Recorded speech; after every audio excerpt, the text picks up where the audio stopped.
Saudação a todos, meu nome é Eliseu, sou professor de língua portuguesa dos terceiros anos. Estou aqui para falar com vocês sobre as atividades dessa semana, que são muito importantes, porque fala da interpretação do texto literário, da produção do texto literário e de como ele tem em si também, embora seja um texto de estrutura diferente do texto argumentativo, dissertativo, ele tem uma argumentação implícita, ele está defendendo uma ideia. Normalmente, muitos textos literários foram produzidos para carregar em si uma crítica. Então, nós vamos falar sobre isso. A semana que vem, eu pretendo começar a dar aulas para os terceiros anos, para o preparatório do Enem. Essas aulas vão ser síncronas. O que quer dizer aulas síncronas? São aulas ao vivo, entre aspas, a interação. Eu quero falar com vocês, eu quero discutir com vocês.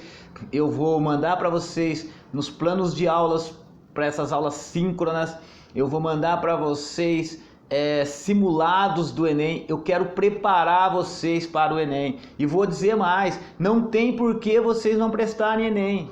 Não tem, porque o Enem, vocês não vão pagar a taxa, a escola pública vai disponibilizar para vocês as inscrições, vocês não precisam pagar as taxas. Se vocês forem mal nessa prova, vocês podem o ano que vem voltar a fazer novamente, vão ter uma consciência, vão saber com que vocês vão estar lidando, beleza? Coloque nas suas cabecinhas aí o objetivo, ó. Qual é o objetivo? O objetivo desse ano, prestar Enem.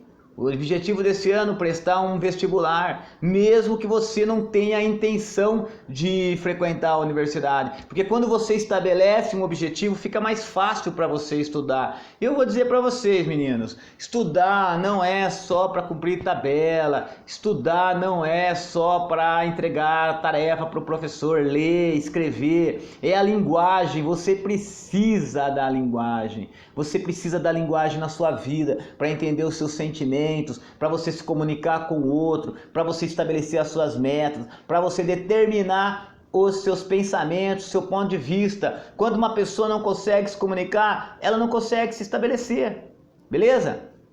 Então é isso, semana que vem vou mandar um vídeo explicando certinho como é que vai ser isso. Mas a semana que vem, pretendo começar as aulas. Quem tiver interessado, comece já a se preparar, que nós vamos nos preparar para o vestibular. E vocês não vão tirar menos de 800 na redação se vocês estudarem. E se vocês estudarem, vocês derem o melhor de vocês, vocês não têm nada a perder. Beleza? Olha só, vamos trabalhar hoje aqui com essa aula 6, que é a filosofia, cujo objetivo é refletir sobre as estratégias argumentativas em canção.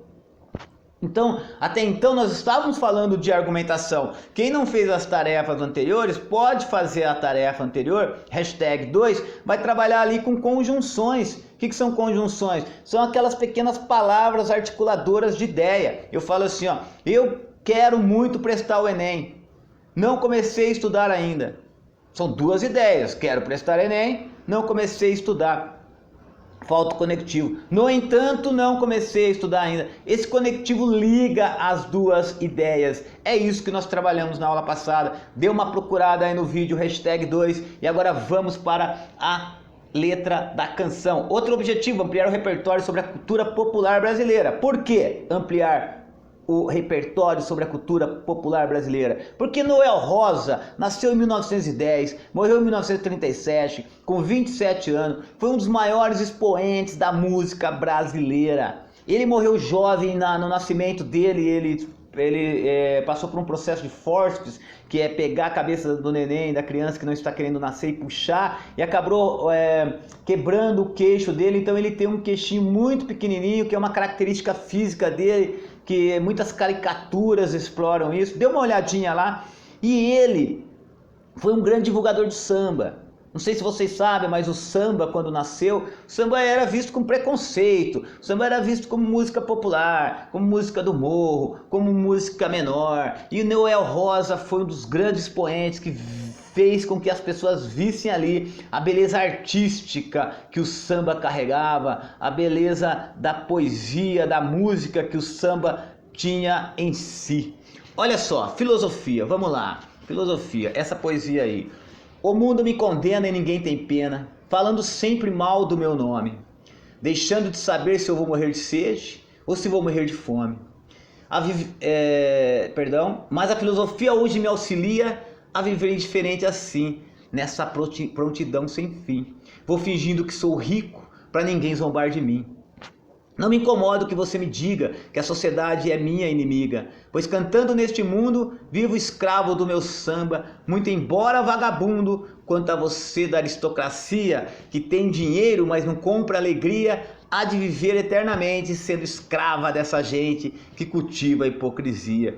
Então olha só, ele faz aí uma música na qual ele critica a aristocracia brasileira, critica vivo escravo do meu samba, muito embora vagabundo. Quer dizer, ele era um boêmio. Pesquisa a história de Noel Rosa, é uma das histórias mais fantásticas. Ele era muito parecido com os ultrarromânticos do século XIX, aquelas pessoas, aqueles jovens que cultivavam a arte como uma filosofia de vida e eram boêmios e se expunham ao frio, às chuvas e faziam serestas e cantavam, por isso eram considerados vagabundos, né? Então aí existe aí um preconceito, mas acima de tudo você pode perceber na música que ele divulga o samba como uma fonte de alegria. Viva do jeito que você quiser, viva na hipocrisia e deixe de lá e continue aí nesse mundinho cercado pela falsidade e pela falta de espontaneidade. Sempre se diz isso a respeito de um determinado segmento social. Noel Rosa escreveu essa canção para criticar evidentemente aqueles que o perseguiam, aqueles que o chamavam de vagabundo, e ele se declara escravo da arte, não pode viver sem a arte.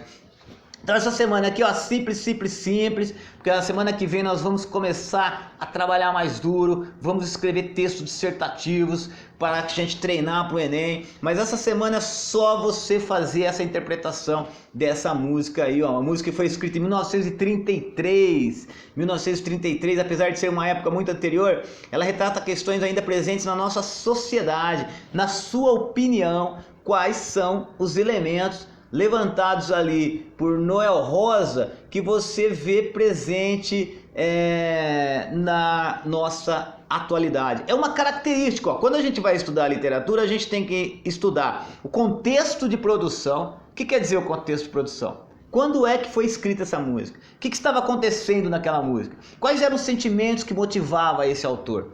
Você tem que levar o contexto de produção e você também tem que levar em consideração, quando você levantar as características da época, históricas, filosóficas, sociais, que determinavam o pensamento da época, você vai encontrar na música como isso foi transmitido para a arte, como isso foi recriado para a arte. Olha só, a questão B aqui fala assim, ó, deixa-me ver a questão B. Porque o eu lírico diz que a filosofia o ajuda a lidar com as mazelas da vida. Quer dizer, ó, quem é o eu lírico? O eu lírico, para quem não sabe, de grosso modo, é o narrador da poesia. Nós não temos narrador na poesia, nós temos um eu lírico, aquele que conta, aquele que está expondo os sentimentos que tem em si e os transformando em poesia, interno no texto ali, como se fosse um narrador, mas ele é chamado na poesia de eu lírico. Não se esqueçam disso, o eu lírico, porque isso é tema de vestibulares. Vamos lá, questão C. A letra da música tem como foco a oralidade, uma vez que é cantada. A linguagem informal das canções diminui a força de suas críticas. O que ele está querendo dizer? Quando você faz um texto literário, aí vai uma questão importante. O gênero. Se você está escrevendo um texto dissertativo, você tem que escrever de acordo com a linguagem formal. Você tem que escrever de acordo com as regras gramaticais, você não pode usar gírias, você está escrevendo ali um texto formal. Quando você faz um texto literário, uma narrativa, você tem aquilo que se chama liberdade artística, liberdade poética. O que quer dizer isso? Licença poética. Licença poética, licença para modificar. Então, ele não está de acordo com as regras gramaticais. Ele pode se aproximar da oralidade, da forma com que as pessoas falam no dia a dia. Ele não tem uma regra pré-determinada. A arte, ela é ilimitada, ela nos seus recursos. Você usa o recurso que seja necessário para você expressar aquilo que você sente, beleza? Então aqui, ó, você vai só dar uma refletida. Você acha que essa mudança artística, essa mudança de linguagem que não é formal, ela interfere na crítica? Sim ou não? Argumente, pense, pesquise aí quem é Noel Rosa, faça essas questões, são só 3 questões essa semana, simples, mas leve em consideração aquilo que é fundamental, que é a interpretação do texto literário. A interpretação de texto é fundamental, não só para os vestibulares, não só para o Enem, mas também para você interpretar textos em geral no seu cotidiano, na sua vida, e quem sabe aí fazer umas poesias quando estiver apaixonado, mesmo que você não seja um poeta, beleza? Então é isso, coisa fácil, coisa simples. Quem não fez essa tarefa, as tarefas anteriores, vá ao canal, hashtag 1, hashtag 2 do segundo bimestre, façam, deixa um like para mim, por favor, para dar uma força aí quando eu fizer umas aulas boas, definitivas, boas que eu quero dizer definitivas, que eu vou deixar em definitivo no canal, e também siga o canal, porque a gente vai sempre produzir um conteúdo aí que seja escolar ou não, beleza? É isso aí, até a próxima, até a semana que vem. Vai se preparando, coloque nas suas cabeças que vocês têm que criar uma metodologia, uma disciplina de estudo, e é nóis!